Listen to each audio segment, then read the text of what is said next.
What is up, fellas? Trying to. Sorry. What's up, fellas? Just having a chill sesh this week. I do have a couple schizo history theories to present to you guys, but hopefully you guys have some that you can call in with as well. Let me get my chat set up here. Another shout out to Mr. G and Danny B. That interview was a lot of fun, and it's doing well on my channel, so very much appreciated. The Y-Files had a good episode on Malta this week. I appreciated how much he went into like the architecture aspect of it. It was very interesting. Even more interesting were the elongated skulls. And I'm familiar with Brian Forrester's work on elongated skulls in Peru. I don't think I was aware that they were found in Malta as well, and I wonder where else those skulls have been found. I'm guessing there's some more locations. I'd really like to know, but this stuff is difficult to search, so if anyone knows anything more about these skulls, I'd love to hear about it, because they come into play in one of the theories I'm going to present. There was something else in housekeeping I wanted to go over. I'm sure I'll remember it later in the episode. So, theory crafting. I decided to just kind of let my mind go wild. And what's up, Trent? And try and just throw away everything like I think I know, I've been trying to kind of follow what the mainstream is saying and then seeing where I need to diverge. But, especially looking at America, like just how rigidly they cling to this Columbus first idea and how blatantly wrong it is, makes me kind of think I just need to throw it all out and see what I can come up with. So that's what I've been doing.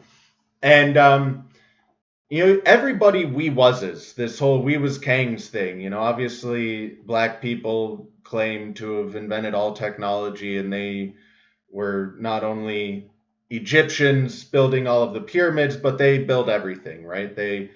And every culture does this. India is maybe the worst of all with this. They really claim, they're like, oh, we had nukes and we had spaceships and we had all of this sci-fi tech. We built everything. We created everything. We started all cultures. And everyone does this. And no one gets called horrible names. No one even gets taken seriously. It just gets laughed off. Even the Chinese government, because a lot of what comes from China is backed up by the Chinese government. This is a world superpower, one of the largest and strongest countries in the world, and it's not just like people, like black people and Indian people claiming all of this crazy stuff. It is the Chinese government themselves claiming all of this stuff, and even then, it barely gets taken seriously. It's just kind of like, oh, that's what the Chinese government does. They lie. It's just shrugged off. Every single culture does this. And every single culture is just, when they do this, they're looked at as silly. They just get laughed at. They're not taken seriously. Except when white people do it. When white people do it, we get called, white supremacists. Our careers are ruined. They come after you viciously. They try and shut you down. And you don't even have to be suggesting that it's white people. You look at the Olmec heads with Randall Carlson. I love to bring that up because it's just so unbelievably ridiculous. Such a perfect example of how ridiculous they get with this. Anytime really you start looking at history and start questioning the narrative, white supremacy comes out. And you get accused of trying to claim that white people are responsible for everything. And I wonder why this response is so unique for white people.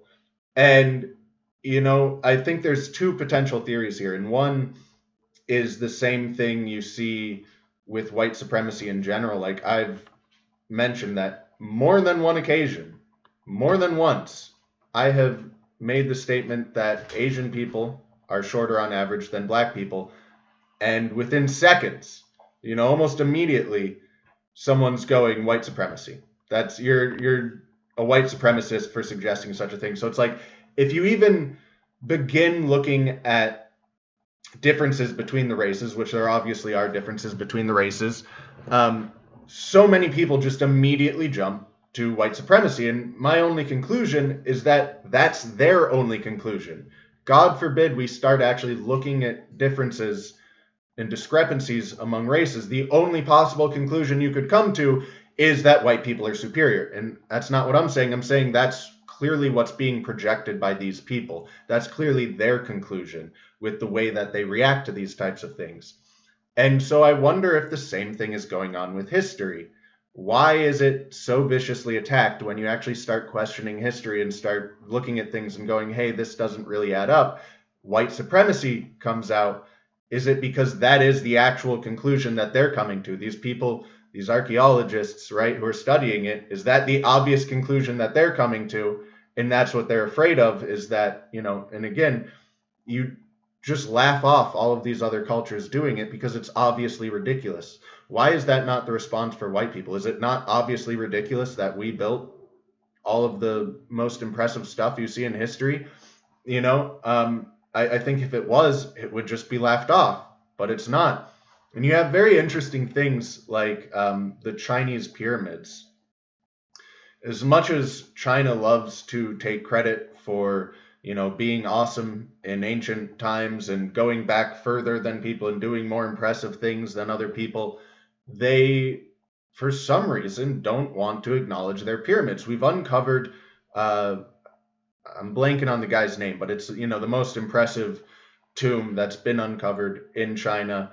The Zhangzi Emperor, maybe? I don't recall. That's probably wrong. Anyways, they've never fully excavated it. They refuse to actually go in and inspect the body and stuff like that. And part of the reason they give is traps, stuff like, the traps might still be active and deadly thousands of years later. I don't know how much I buy that. I think it's possible they fear, or they even know, that if they were to inspect these bodies that they'd find they might be white people. Why are all of the pyramids in China being covered up with trees and being dismissed by the government and not being excavated, with how much they love to make claims of their ancient past? Why are they actively hiding their ancient past? I don't know. I'm just theory crafting here. And with all of this reaction, right, to questioning history and white supremacy, makes me go, well, maybe there's something to it. Is it that the mummies in those pyramids are potentially white people? I mentioned the skulls in Peru earlier. So Brian Forrester's done a lot of work on these elongated skulls that are found in Peru. They're very interesting because some of them seem to be from, head binding, stuff like that, but some of them seem to be naturally formed elongated skulls with actual, larger cranial capacity and a totally different, I guess, species of human, or at least, clearly something different going on. And he genetically tested a bunch of these skulls, and some of them did come back to be like Native American, which, like I said, some of them are from cranial deformation.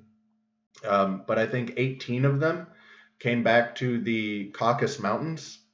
So Caucasus Mountains, Caucasians, white people, are they potentially responsible for these incredible ruins that we see in Peru, right? And then if they are, could they have, been responsible for more, even outside of Peru and South America, some of that, the impressiveness we see in those cultures?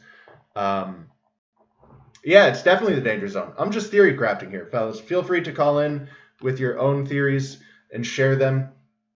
So this is one of the options that I think is possible to explain this reaction to questioning history and this instinct to leap to white supremacy and the reaction they have towards any suggestion of white people we-wasing versus anyone else we-wasing, right? So that's one possible option, is maybe that's actually the truth. They're so afraid of it because it's the truth.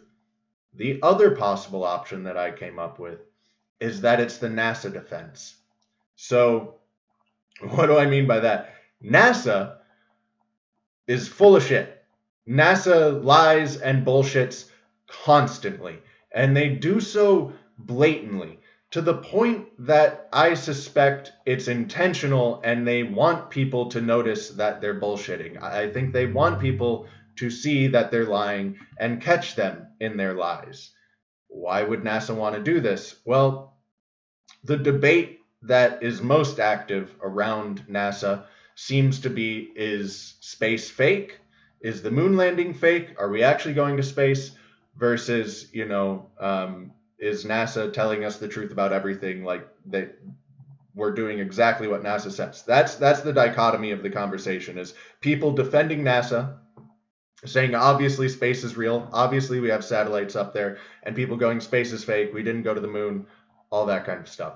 And I think that's the desired outcome. I think that's the intention that they're going for. They are intentionally lying and getting caught lying. They've done things like edit training footage. They have those underwater pods where they train the astronauts, and they've edited footage from that and tried to pass it off as actual spacewalks in space. They've been caught doing this. They've admitted to many of their lies. They edit every single photo they release. They acknowledge this. Their photos are either complete digital constructions or at the very least edited digitally before they're released 100% of the time. So I think this is all to create that conversation, to direct people towards space is fake, Earth is flat versus defending NASA. Because now what you've accomplished is, instead of looking at what's a much more likely scenario, which is that space is obviously real. I've seen the ISS with my own eyes, my naked eyes, multiple times in my life. It's clear that we're going to space. The question is, what are we actually doing in space? And if they maintained even a tenth of the momentum that they did to get us to the moon in secrecy through all of these years, we've definitely got bases on the moon. Who knows what kind of stuff we've got out there. Leonard Walson. Is it Leonard Walson? I'll look up the name later and I'll like post it in the description. But there's an amateur photographer, astronomer, who took pictures of what he thinks were these massive spaceships. Who knows if they are, but I'll try and put a link up so you guys can look at that yourselves later. So the idea that like there's so much dark budget money, there's NASA has gotten tons of money, right? The idea that we're actually doing far more in space than we think, and no one's talking about it, no one's caring about it, no one's even exploring that avenue, because we're distracted with this psyop of flat Earth and fake space, and then defending NASA doing exactly what they're doing. So not only is this discrediting conspiracy theorists, this is discrediting people who question NASA, this is also getting people who are, on the mainstream side, if you will, to dig into the trenches and defend NASA and doing exactly what they claim to be doing. They ignore all of the evidence of their fakery and they defend them and they go, no, we're sending satellites up. No one's questioning, what if we're doing way more? And so I think that same logic can be applied to this scenario. Why are they freaking out about white supremacy? Why are they freaking out this? It's directing the conversation towards, well, white people did everything. Obviously, that's what they're hiding. White people did everything. When the truth is actually something even larger and potentially related to these elongated skulls. So if there was another species of human that actually is responsible for all of this, right? And maybe they're, get as wacky with this as you want, right? The Anunnaki, they're the Anunnaki hybrids. They're, Nephilim hybrids. However you want to think of it, right? Especially, going along with that Malta video from the Y-Files talking about the Nephilim hybrids and how potentially that explains these elongated skulls. But whatever, you have this separate group of humans, and they are the ones that went all around the world and built these most impressive structures in societies and civilizations. And potentially, they are the ones still running this world, right? So everyone's focusing on white supremacy, white people bad, white people built everything, that dichotomy. Meanwhile, no one's exploring this idea that there's this entirely separate group that's still running the world. The the Rothschilds have some pretty tall heads. Um, Eric Watson, we were talking danger zone earlier. I'm about to get real dangerous here. Um, so, I've long believed that the core of there's all these occult groups out there. There's Skull and Bones and Freemasons and et cetera, et cetera, et cetera, right?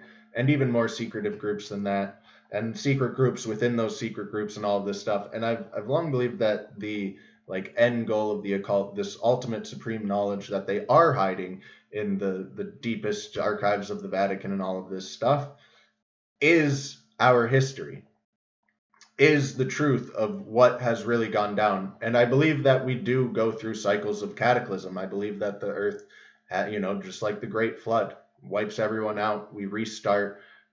It seems that gods often come around during those periods, the cataclysm and then the restart. They help us out, but the truth and reality of what's actually going on in our world, I think that's the true knowledge that the occult both has and is seeking. Because do they truly know everything? I don't know, but do they probably know more than we do? Probably. And I think that knowledge would be very powerful, and I think it's quite possible there's groups of people, potentially with elongated skulls, that have been hoarding that knowledge and using that knowledge to run humanity in the world and control things for, tens of thousands of years. We're getting schizo here, so let's get schizo, right? And they are directing all of this divide and conquer tactics, all of this reaction to questioning history and white supremacy, shifting conversations away from the actual truth, and just distracting people and dividing and conquering and running the world and controlling people. So, yeah, I don't know which one of those do you prefer, because there is a very strong reaction to questioning history, and there's a very strong deflection towards white supremacy when doing so. If you have another explanation for it, I'd love to hear it. But those two sound pretty plausible to me. If you can come up with something better, let me know. Yeah, and so a little bit more to support this theory that I was going down. So this idea of hybrids that I've talked about a few times, ligers and tigers, things like that, hybrids between Neanderthals and Homo sapiens, hybrids between Nephilim and Homo sapiens, whatever they may be. Some of these hybrids are the characteristic, like they can only be passed down, the characteristics, either through the maternal side or the paternal side. So like with ligers and tigons, and I can't remember which one is which, right? But you get these giant creatures from one if it's the mother is a tiger, and these little dwarf creatures from the other if the father is the tiger, or vice versa. But then those characteristics, if you continue to breed those animals, like they get preserved either only through the matrial lineage side or the patrial lineage side.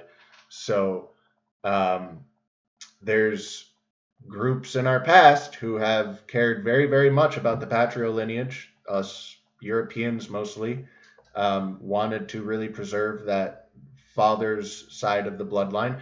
And there's another group that does it by mother, and as far as I know, they're pretty much the only group in the world that does it by mother. And if you listen to the Y-Files talking about Malta, that was part of it, was that the giant that made it to Malta was a female, and she, mated with human males and gave birth to children, and that, giant gene, that Nephilim gene, would be continued to be passed down through the matrial lineage side. So connect those dots how you will, fellas. But yeah, I rather agree with that, Eric Watson. We are just completely grasping at straws. We are completely disconnected from our history. And Are we all Adam 22? I'm not entirely sure what you mean by that comment, but no, hopefully not. Hopefully not. What is up, Mr. G? I'm pretty sure I'm unmuted. Pretty sure you can hear me. The Minoans. Yeah, the Minoans. So, I've mentioned this many times. I don't even remember what I was watching. Maybe the Esoterica video, but it was just another reminder of the Romans admired the Greeks. They were trying to recapture the greatness of the Greeks. The Greeks were trying to recapture the greatness of the Phoenicians. The Phoenicians were trying to recapture the greatness of the Minoans. It's like the further back you go, like the more impressive we get, and that doesn't make sense. And then there was another part of the world where that pattern played out. I'm totally blanking. But Mr. G, how you doing? Just establishing my patterns. I like to establish patterns because we don't have a lot, but we can make out some patterns at least. Are you in your car, Mr. G? Are you driving? Yeah, I'm driving. Totally hands-free. Stay safe, man. Yeah. So what was you were saying? I totally freaking lost my train of thought though now because I had was gonna say something else. Anyway, you were talking about how come people cling to history. I still think it goes back to that whole people need to be told what to do, and that's what we believe. So that's what we believe because we believe it, and it said it in the book. You know what I mean? Yeah. And it's like asking a lot for people to just go out of their comfort zone, even to entertain ideas sometimes. There's like the people who don't have, what is it called? They don't think in they can't think in a picture. You know what I mean? Pareidolia, right? Maybe? Yeah. Yeah, right. It's like that. I think, no, like some people they don't have internal monologues. Yeah, both are true, yeah. Right. And I think it's like, it might be along the lines of that where it's like, they can't entertain things that they don't hold to be true. Does that make sense? Yes, for sure. Their opinion is the consensus. That's just what it is. There's a lot of people that just operate on that, and it doesn't matter what the consensus is. We saw during COVID, not everyone, but so many people were willing to, it didn't matter how ridiculous the thing was. All of a sudden, a Walmart employee had the authority to, tell literally anyone and everyone exactly what to do, and like people just went along with it, and it was Well, the thing with that too is if you were truly afraid of some airborne disease, you know what I mean? You can't see it. That mask isn't going to stop it. You wouldn't be out. It's like it's a performative thing. Yeah, too, 6 feet, all of it. None of it, and walk a specific way down the like none of it actually made any sense. But everyone was happy to go along with it. It's like the whoopee. It's the things that gives us comfort, and I think that the folks that don't have that internal, well, maybe it's not the internal monologue, but it's that idea that folks can't think for themselves. You know what I mean? And it's just these things give them comfort, or maybe it's that. Yeah, no, I think it's that they give it comfort. You know what I mean? I was going to go and say that they just. People are complex. There's complex explanations for these things, but yes, the simple one is it obviously does give them comfort. It makes them feel safe. It gives them, and then it also takes away the responsibility from them. They're being told what to do. So if something does go wrong, well, it's not their fault. I did what I was told, right? So yeah, it's absolutely a very comforting thing. And, going off of what I was saying earlier, if there's a certain group of people, their religion kind of teaches them that people aren't really capable of thinking for themselves and that they do need to be, directed and led around. And, this group of people could have this understanding and been employing this for a very long time and using it to direct the world, Yeah, well, and I think that you're right about that. It's been happening forever, and also the direction thing is much easier now because we all have this little box in front of us that can be tailored to each one of us, It makes it really easy just to get your number and go. Yeah, I don't know. I saw something recently. It was I think it was like Instagram or something, which I don't use, but this lady watched a video of a guy and a girl, right? And all the comments that came up on her feed were like, "Oh, you go girl," like all on the woman's side. And then she Right. sent it to her boyfriend, and like all the comments on his feed were like all siding with the guy. And so yeah, it really is incredibly manipulative, and yeah, it's hard to when it's so ubiquitous in our modern life, like it's hard to escape its influence. We are people, Right. we are Right. susceptible beings, and they've figured out how to corrupt and distract and do all of this stuff, and Right. they've mastered it, man. And to say that they don't have your number personally like that, you've never been influenced. You know what I mean? Like I sit here personally and wonder how much of this is, my doing of who I've become, all these thoughts that were kind of put into me, and now I'm realizing, maybe not all of it was me. Right? Yeah, I But I do my best to question things, and I do my best to not just accept everything I'm told. But like I'm constantly finding examples in my own life of like, oh yeah, I've just kind of always believed that, but never really thought about it. So it's like I know I do it myself. I'm absolutely guilty of it. I do my best, to overcome that. But like we're all human. It's just the way it is, and yeah, it's I'm difficult. Yeah. on my language. You know what I mean? Because it's like I was thinking about this earlier too. Is what you were saying. Is that people kind of just get their data from people who their news from people who got the news from somebody who might have been there. You know what I mean? And none of us really go to see the thing, or very few of us do. And so it's like I've been trying to change my language to reflect that. That's what is. That's how the Being story presented, goes, or yeah. whatever. Instead of saying that it's absolutely true. My Yeah. thing with space and NASA is that, I'm never getting off this planet. I don't care what shape it is. You know what I'm saying? And it's a fool's errand for me to ever care, because I got more pressing things. And maybe some people have some more time on their hands to worry about that. And I think that's kind of what it's there for, to get those people. Yeah, everything's a distraction, and yeah, like I mean, I firmly believe that conversation is promoted as a distraction and as a tactic to discredit, conspiracy theorists and stuff. But is it purely a distraction, or is it a specific distraction to distract from what we're actually doing in space? And I think that's probably pretty likely Right. too. And then Well, you were talking right. about language, and like Mr. Watson, talking about entering the danger zone on YouTube, and it's like we are forced to police our language. And you might think that like, okay, something's wrong, but you can't say it or whatever, and like when that happens you might think, oh, that'll make you dig in deeper, like you're but it doesn't. It erodes like your conviction. It doesn't. You're forced to change your Right. verbal language.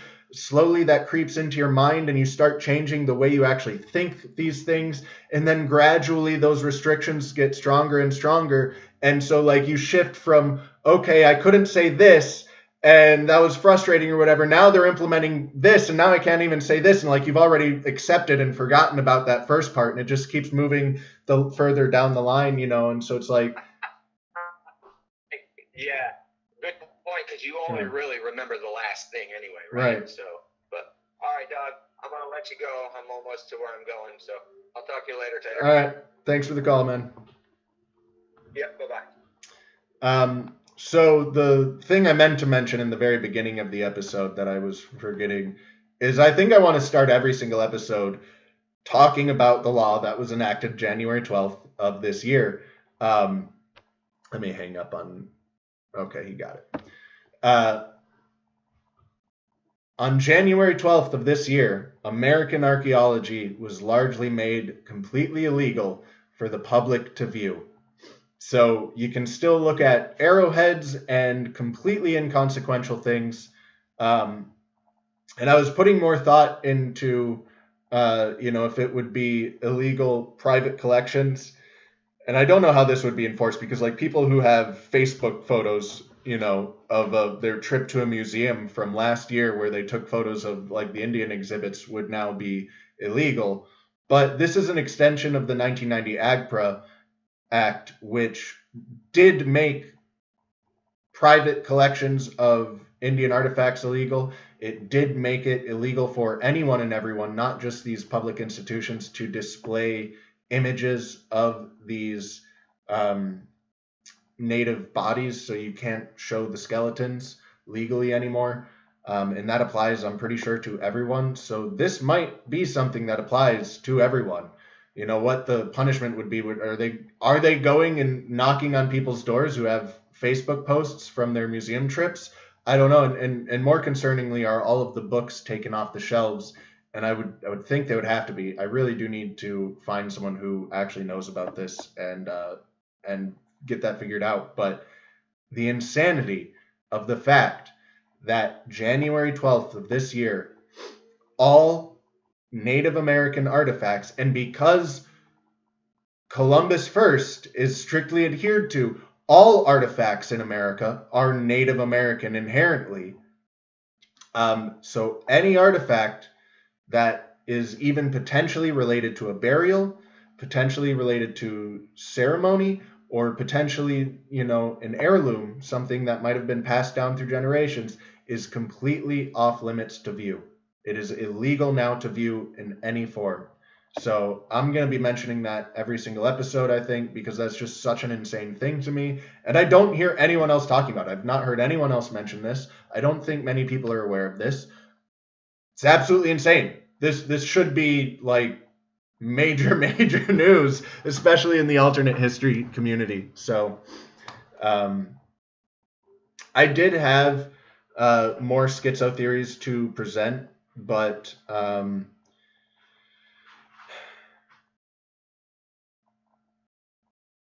I don't know if I'm gonna. Yeah, I don't know. I was playing around with the idea of telepathy. Randall Carlson has started a new podcast very recently, like a couple weeks ago, and he's talking about all of these supernatural type things like telepathy and the rat experiment and stuff like this. And there very obviously are some difficult to explain things through our current mainstream understanding. Twins very frequently experience this telepathy. I've told this story, I think, a few times on here about my father waking up at like 2:30 in the morning, calling his parents because he felt like something was wrong, and his mother told him that his father had just had a heart attack. He survived that and was okay from that, but something he literally has never done once in his life. Wake up at 2:30 in the morning and call his mother 3 states away. Just not something he's ever done. And he woke up, felt something like that's a pretty compelling piece of evidence to me. That's very abnormal behavior for him, but he really strongly felt something. He strongly felt something enough to take that abnormal behavior, and it matched up perfectly with his father having a heart attack. And there's a lot of anecdotes out there like that. There's a lot of this strange stuff. There's, I've talked about hallucinogens and how people encounter these golden machine elves and jesters, and have been for a very long time, and in all parts of the world. So this idea of there being an Akashic record or a collective consciousness, the way that you see all of these similarities in these ancient structures across the world, but supposedly no connection, no actual physical contact between these peoples. Could that potentially be explained by people, accessing this Akashic record, accessing this collective consciousness, being taught this by these machine elves? Or any combination of those things, could this be that rat experiment where enough people learned it in one location and other people just figured it out in other locations? I don't think it makes the most sense to me. I think these people actually having physical connection makes a lot more sense to me. But it could be a combination of these things. Where did it originally come from? These people who first did they figure this out from learning from the machine elves, right? Could they have accessed the Akashic records? Were there people that were simply born with an inherent understanding?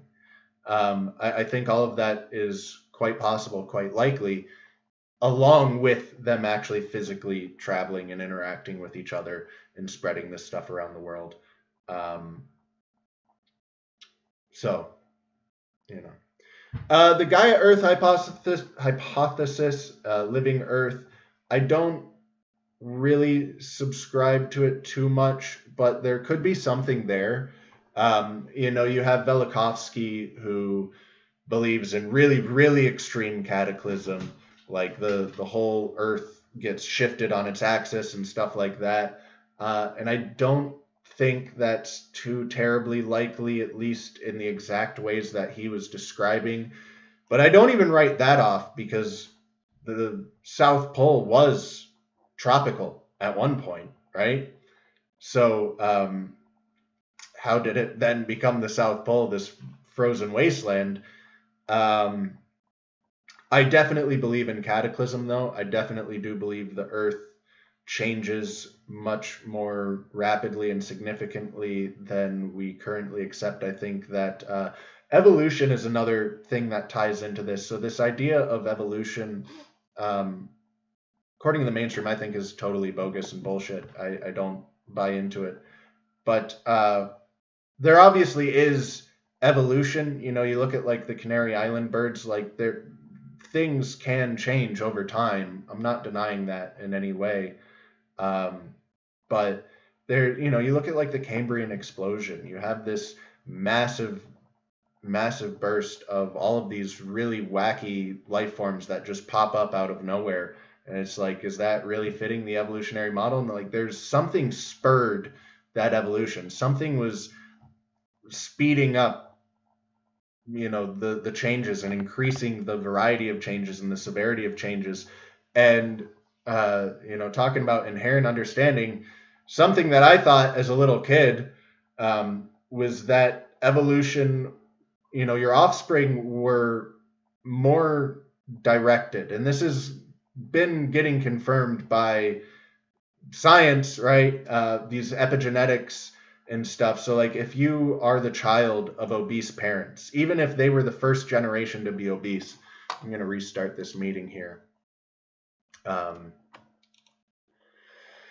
And continue talking about fat people in just a second.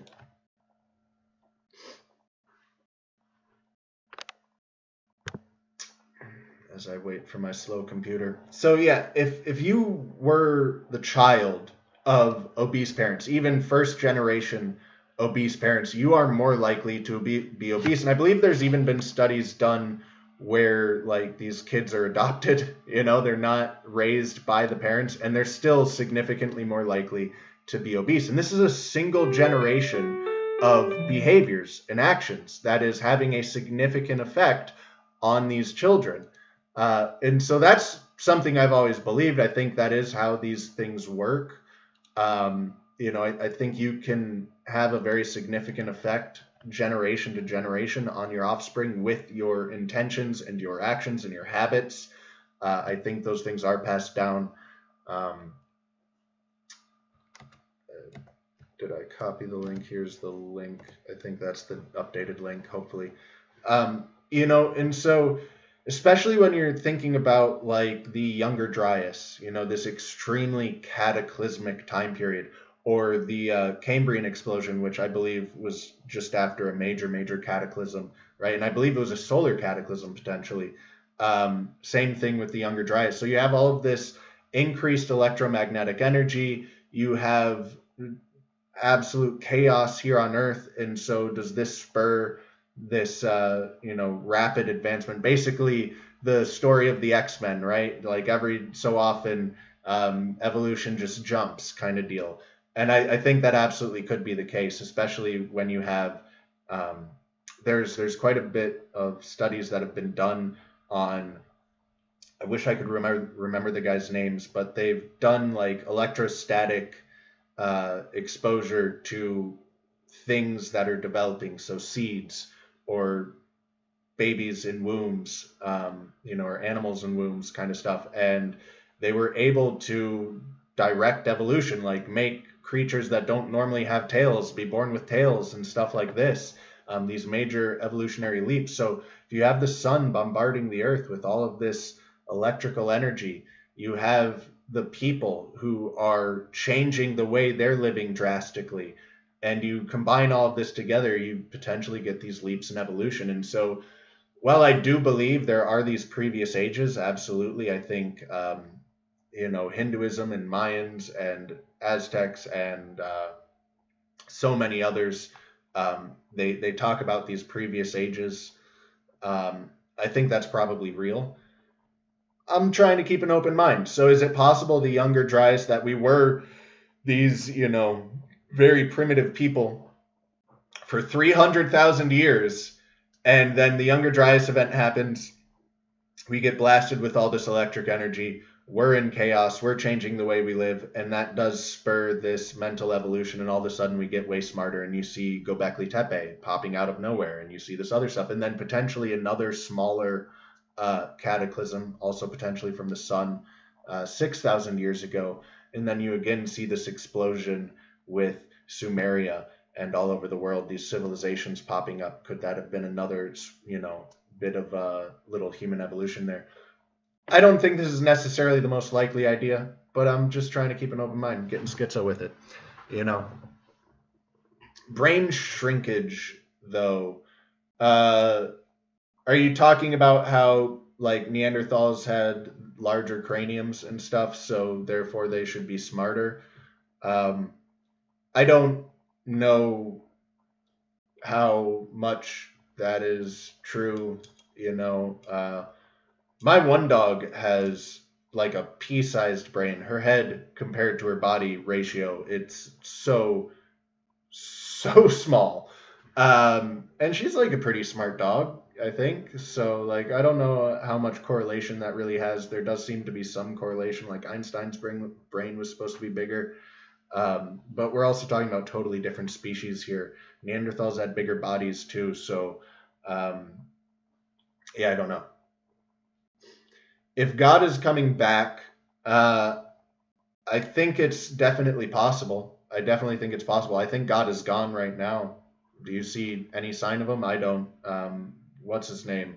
The dude with the ring. The dude with the Solomon. Right? I believe Solomon was the last person to interact with God, and pretty much any God, right? Like, I'm not intimately familiar with every other religion, but are there, like in Hindu, these gods were all over the earth in the past. When's the last time a Hindu god supposedly interacted with someone? I'm not sure. I wouldn't be surprised if it somewhat matched the Bible's timeline, right? So it's like God used to hang out in his tabernacle on earth, directly interact with people. It might have been Moses or Joseph. I really can't remember, but it's just like a funny story in the Bible where God's like popping in on this village and like being like, hey, I saw that kind of deal. And just like delivering messages, and it's freaking everyone out because it's God. And they're like, holy crap, they're shitting their pants every single time he does this. And so he like pulls God aside and he's like, hey man, let me just be your intermediary. So God used to be way more interactive. And in all of these religions, the gods used to come down and interact, and then gradually over time they stopped doing that. And same with like the Mayans. Actually, I don't know if this is 100% true for the Mayans, but I do know it's true for like the Hindus. Around these cycles of rebirth, of cataclysm and rebirth, the gods do come back. So they, in the Bible, at the end times, you're supposed to see the four horsemen and God's supposed to come back. And then with the next age, like with the other ages, like with this age, we had all those gods interacting with people. I think it's very likely they do come back. Because I am of the opinion that these gods were something real. Tying back into what I was just talking about, this theory of like human evolution with these solar events, these electromagnetic events, and with chaos and stuff, could these gods even be human? This idea of gnosis, or in Elder Scrolls terms of Kim, where you ascend to this higher level, you become Jesus, right? You're able to perform miracles. You're able to you become a lucid dreamer within the Godhead's dream, and you're able to influence things and access knowledge and do these things. So is the reason gods come back during these times, because they're actually ascended humans, and they are, accessing these abilities through this increased electromagnetic, um, event. It's possible, right? And it would also explain potentially why the gods don't last forever, because even though they become gods, even though they do ascend, they are also still these mortal humans. Eventually, they either grow tired of dealing with us stupid mortals and retire, or they die off or whatever. And so, uh, throwing schizo ideas out there, fellas. You try keeping an open mind. Call in, share. I know some of you. I know Slav's got some schizo ideas rattling around in that head, but yeah, I've heard the idea that we were big dum dums, and then we started getting enough food, and now all of a sudden we weren't big dum dums, and I think that's a whole big load of baloney. Like, okay, so we were wild animals before. Look at all of the other wild animals around. They're not all starving to death all the time, constantly. Like, why are humans so malnourished exclusively amongst all of the other animals? We're so malnourished that our brains aren't developing, and then all of a sudden we gain access to food, and now we're these big brain geniuses. Like, I don't really think so. Don't really think so. Maybe, maybe, maybe. You know, I think the handbags might have been mentioned in the Y-Files Malta episode, but you do see these handbags all over the world, along with the nubs, along with the pine cones, along with hawk-headed people, and so many other symbols. The squatting man. Some of this, there's different time periods for this stuff, right? Like the squatting man goes all the way back to, like cavemen. Um, I'd be curious. This is something I just thought of, and I want to look into dating on the squatting man drawings, which, I don't know how reliable we'd be able to date rock art, right? But I'd still be curious to see what the opinions are. Are they all after the Younger Dryas, after this very likely massive solar event that potentially was making that type of image in the sky from the plasma? You see the squatting man, you see it all over the world, recorded. Or is it potentially before that? And it would still make sense before that, because I think this happens regularly. And to support this idea a little bit, because I haven't talked about plasma cosmology too in depth and its ideas too in depth, but like right now, the prediction is that within our lifetimes, we are going to go through another one of these cycles, the peak of one of these cycles, and things could get really, really spicy. And we see global warming on Earth. We see these increased severity in weather events and the temperatures rising, all of this stuff, and it's blamed on humans. But if you look into our solar system, you look at the other planets in our solar system right now, they are all also going through changes. Their temperatures are rising. They're experiencing more severe weather events. There's some strange stuff going on in Jupiter with the red, dot and stuff. I think like another storm popped up or something. But yeah, you're seeing increased solar activity, not our sun, but like just with other stars. You're seeing increased activity there. You're seeing increasing activity in our solar system with the other planets. So, to me, this indicates this larger system, this plasma cosmology, that everything is connected, and that we are approaching the end of this cycle. And man, the Mayans, if they predicted 2012, they got it pretty damn close. They got it pretty damn close to that cycle. That's pretty impressive. So, all right. Does anyone else have anyone want to call in and share any schizo ideas? Otherwise, I think that's where I'll call it for the day. Hopefully, I piqued some thoughts in there. Hopefully, some of that was a new idea to you guys. Yeah, because trying to follow along the narrative of the mainstream and then pick out the little bits that are broken doesn't seem to be working. It seems to be way too broken. I think we basically need to start over from scratch. It's just way too much obfuscation and bullshit. And yeah, so you know what's the new foundation for our history? Because like you need some kind of idea to work off of. Um, and honestly, of all the ideas I suggested, I kind of like the idea that this reaction to white supremacy is actually a distraction.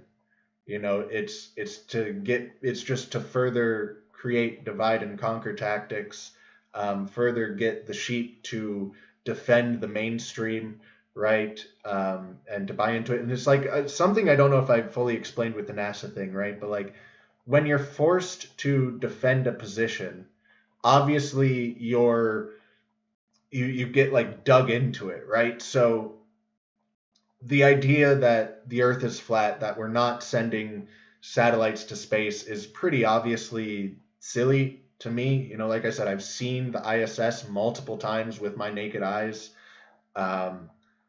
So it's like a very easily defendable position. So when people start talking about space is fake, flat Earth, whatever, people will just take the position of NASA and not actually critically look at what NASA is presenting because the other side is so obviously erroneous.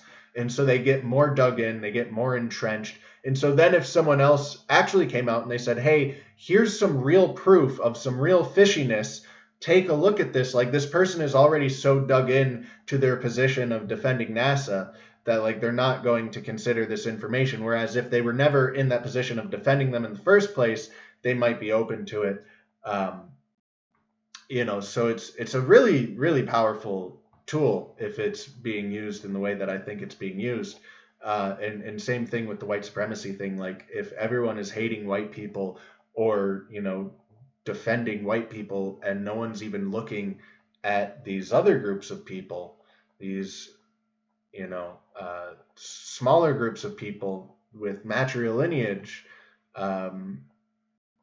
you know, who knows? So, yeah.